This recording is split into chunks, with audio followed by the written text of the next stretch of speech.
नमस्कार दोस्तों। और सुनाओ, क्या हाल चाल आपका? बढ़िया? मेरा भी बढ़िया। हाँ जी दोस्तों, एक ही नक्षत्र में हम कितने लोग दुनिया में पैदा होते हैं, हजारों की तादाद में। अब कोई राजा बनता है, कोई गरीब बड़ा इंसान बनता है, कोई मीडियम साइज बनता है, कोई तो बेचारा 2 टाइम की रोटी को भी तरसता है, तो कोई भिखारी बनता है।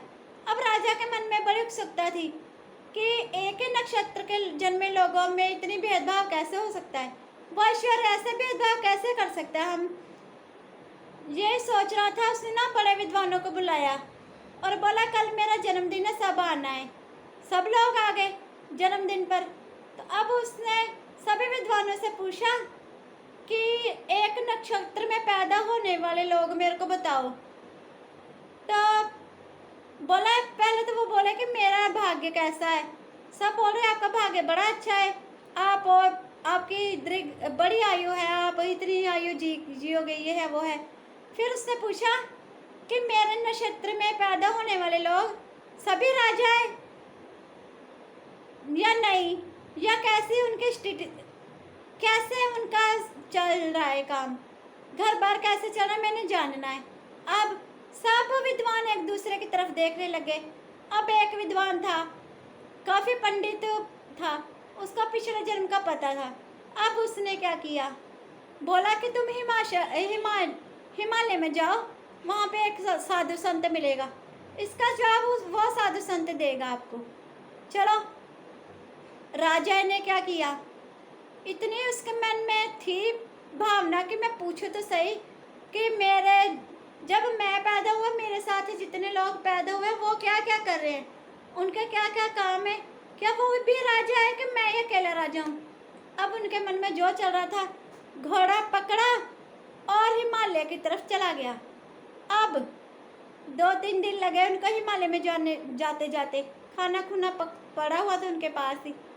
वहाँ पे गया तो वो एक साधु था, वो आग खा रहा था। राजा एकदम देख कर चौंक गया, ये तो आग खा रहा है। चलो, राजा ने बोला महाराज मैं आपसे एक विनती करना चाहता हूँ। वो बोला बोल, क्या विनती तेरी? बड़ा गुस्से में बोला महाराज मैं ये पूछना चाहता हूँ कि जो एक ही नक्षत्र में लोग हैं तो वो भी राजा बने हैं, मैं राजा बना हूँ। तो वो इतना आग बबूला हुआ, उसने ना उसको बोला कि तो वो नदिया किनारे है ना, वहाँ पे एक साधु है, उससे जाके पूछ। गुस्से से बोला। चलो, उसके मन में राजा के था कि मैंने तो पूछ के रहना है। अब वो नदी के किनारे जाने लग गया। अब उसका वहाँ पे भी 2-3 दिन लग गए जाते जाते। अब उसने वहाँ पर जाकर देखा तो एक वो जो सन्यासी था, वो अपना मांस जो नाखूनों से नोच नोच के खा रहा है। अब वो राजा एकदम से और परेशान हो गया, हाय हाय ये तो अपने मांस उखाड़ उखाड़ के खा रहा है, ये कैसा है। उसको घृणा से आने लगी। पर फिर भी उसका जाके पूछा महाराज मैं आपसे एक विनती करना चाहता हूँ, कोई सवाल है मेरा। वो बोला बोल क्या सवाल है। बड़े गुस्से से कह रहे महाराज मैं आपसे पूछना चाहता हूँ कि मैं राजा हूँ, जो मेरे ग्रह नक्षत्र के साथ पैदा हूँ वो भी राजा है या कोई एवं ही है। उससे ईंट पकड़ी तो जाता है कि नहीं। कह रहा है नहीं नहीं मैं पूछना चाहता हूँ, मेरे सवाल का जवाब दो। वो बोला तेरा सवाल का, एक गांव है, वहाँ पे एक बच्चा 5 साल का है, वो 2.5-3 घंटे में मर जाएगा। तो वहाँ पर जाओ, उस बच्चे से पूछ, वो तेरे को सब बताएगा। पूरा गुस्से में, और उसने ईंट फेंक दी। भाग भाग बोला, ऐसे गुस्से में बोला। राजा चला गया। चलो जी, राजा जब गया तो अब वो उसको 1.5 घंटा लगा गांव में जाने के लिए। जब उसको 1.5 घंटा लग गया तो वो बच्चे से उसने बोला पुत्र मेरे एक सवाल का जवाब दोगे।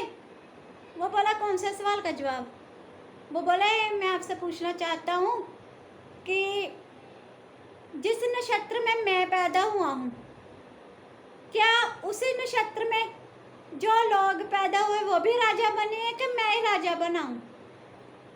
अब उसने बड़े प्यार से बोला कि मैं आपको बताता हूँ। बोला, राजा जी, आप जो है ना, आप और जो आग खा रहे थे वो, और जो अपना मांस नोच नोच के खा रहे थे वो, और मैं, हम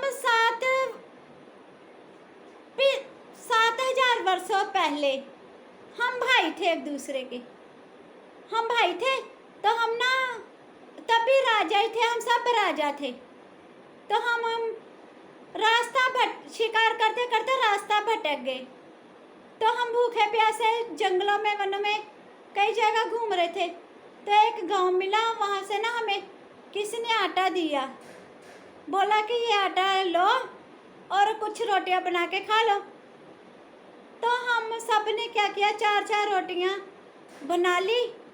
और जब हम खाने लगे, मतलब 7-8 दिन से भूखे थे हम, हमें कुछ मिल नहीं था रहा। अचानक से हमें गांव मिला। अब जो आग खा रहे थे तो उससे हमारे पास ना एक साधु संत आया। उसने बोला कि आप रोटी खा रहे हो तो हमें भी रोटी दो, हम बड़े भूखे हैं। मैं भी काफ़ी दिन से भूखे हैं, मैं और मेरा परिवार। जो आग खा रहा था भाई, उसने बड़े गुस्से से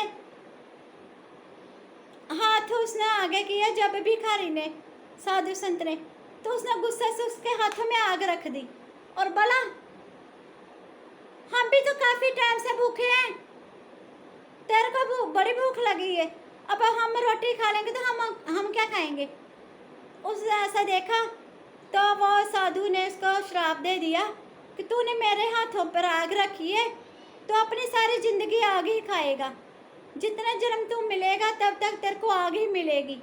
अब जो दूसरा था भाई, जो अपना मांस नोच रहा था, फिर वो भिखारी उसके पास गया साधु और बोला, हमको बड़ी भूख लगी है तो मेरे बच्चे भी भूखे हैं, कृपा करके कुछ दे खाने को। अब वो जो था वो रोटी खाते खाते बोल रहा है, मैं तेरे को रोटी दे दूंगा तो मैं अपना मांस नोच नोच के खाऊंगा, चल भाग, नहीं तो तेरे को कुछ मार दूंगा, ये कर दूंगा, ईंट मार दूंगा। मतलब गाली गलौज करके ना उसको भगा दिया और बोला, अब मैं हूँ तीसरा। मेरे को भी भाई उन्होंने बोला कि मैंने रोटी खानी है तो मेरे परिवार में भी भूखे है, शायद मेरे को आपसे कुछ मिल जाए। तो मैंने क्या बोला, मैं क्या, अगर मैं आपको अपनी रोटी दे दूंगा मैं तो मर जाऊंगा। तो साधु संत ने मेरे को भी श्राप दे दिया कि तू जिस भी जन्म में जाएगा तेरे को 5 साल के ज़्यादा आयु मिलेगी ही नहीं, तुझे नसीब ही नहीं होगी। जब मांस नोच रहा था उसका भी उसने बोल दिया कि तू सारी उम्र अपना मांस नोच नोच के, जितनी भी जिंदगी यहाँ जितने जीवन लेगा तू मांस नोच नोच के खाएगा। तो बोला, मैं राजा कैसे बन गया फिर भाई, मैं राजा कैसे बन गया। वो बोला, जब वो साधु संत आपके पास आए तब उसने देखा कि आपने बड़े से प्यार से आदर सत्कार से बात की। उसको आपने बिठाया, उसको ठंडा पानी पिलाया, पंखा झूला, और आपने जो अपनी 4 रोटियां थी उनमें से आपने उसको 2 रोटियां तो पैक कर दी और 1 रोटी इसको खाने को दे दी और 1 रोटी आपने खाई। आपका ऐसा प्यार भरा व्यवहार देखकर राजा आपको उसने ये वरदान दिया कि तू जिस भी जन्म में जाएगा ना तेरे को बड़ी उच्च पदवी मिलेगी, कभी किसी से हारेगा नहीं, तुझको किसी चीज़ की कभी कमी ना मिलेगी, तू राजा के जून जिएगा। जो भी जन्म तेरे को मिलेगा तू सिर्फ एक राजा की तरह रहेगा और तू हमेशा सबको खाना खिलाएगा, ना कि मांगेगा। तो दोस्तों, हमें भी हमेशा ऐसे ही कर्म करने हैं कि हम अपने जन्म में, चलो राजा तो ना सही, पर हम उन जैसे भी ना बन सके, हम भिखारी भी ना बने, तो हमें हर एक की हेल्प करनी चाहिए। अगर कोई रोटी मांगता है उसको पेट भर खाना खिलाना चाहिए। पता नहीं हमारा किया हुआ पुण्य कब हमारे सामने आ जाए, है ना। अगर हम ये इस जन्म में किसी का भला करते हैं, किसी का साथ देते हैं, है ना, आदर सत्कार प्यार देते हैं, वो हमारा जमा हो रहा है। उस ईश्वर की नज़र में भी हम अच्छे हो रहे हैं और हमारे कर्म जो कर रहे हैं वो भी बड़े अच्छे हो रहे हैं। तो दोस्तों, हमें अपने कर्मों की तरफ हमेशा ध्यान रखना है कि हमें राजा की ज़िंदगी जीनी है, ना कि हमें भिखारी की। ना हमें साधु संतों की जैसे वो थे अपना मांस छीन रहे थे, कोई आग खा रहा था, किसी को परमात्मा ने आयु उतनी दी, है ना। दोस्तों, हमें हर एक का भला करना है, हमें किसी भी जाति से वैर विरोध नहीं करना, हर एक का आदर सत्कार करना है। और मैं क्या बोलती, कर दिखा कुछ ऐसा कि दुनिया बनना चाहे आपके जैसा। हाँ जी। और मैं क्या बोलती, दुआ देनी सबसे बड़ी ज़रूरी है, सबसे ज़्यादा ज़रूरी दुआ है। ये ब्रह्मांड में घूम फिर के हमारे पास आती है। तो आप सब अपने घर में हंसी खुशी रहे, तंदुरुस्त रहे और आपके घर में माया आती रहे। हाँ जी दोस्तों, मेरे चैनल का नाम है बीके राधिका मोहन। जिन्होंने चैनल को सब्सक्राइब किया हुआ है उनका तहे दिल से धन्यवाद, और जिन्होंने अभी तक मेरे चैनल को सब्सक्राइब नहीं किया वो मेरे चैनल को सब्सक्राइब करें। मेरे चैनल का नाम है बीके राधिका मोहन। लाइक और बेल आइकन का बटन दबाना मत भूलें, ठीक है। तो आज की वीडियो मैं यहीं पर समाप्त करती हूँ, कल फिर मिलूँगी, पर तब जब आपने मेरे चैनल को सब्सक्राइब किया होगा। जब आज्ञा दीजिए, सत श्री अकाल, नमस्कार, आदाब, बाय।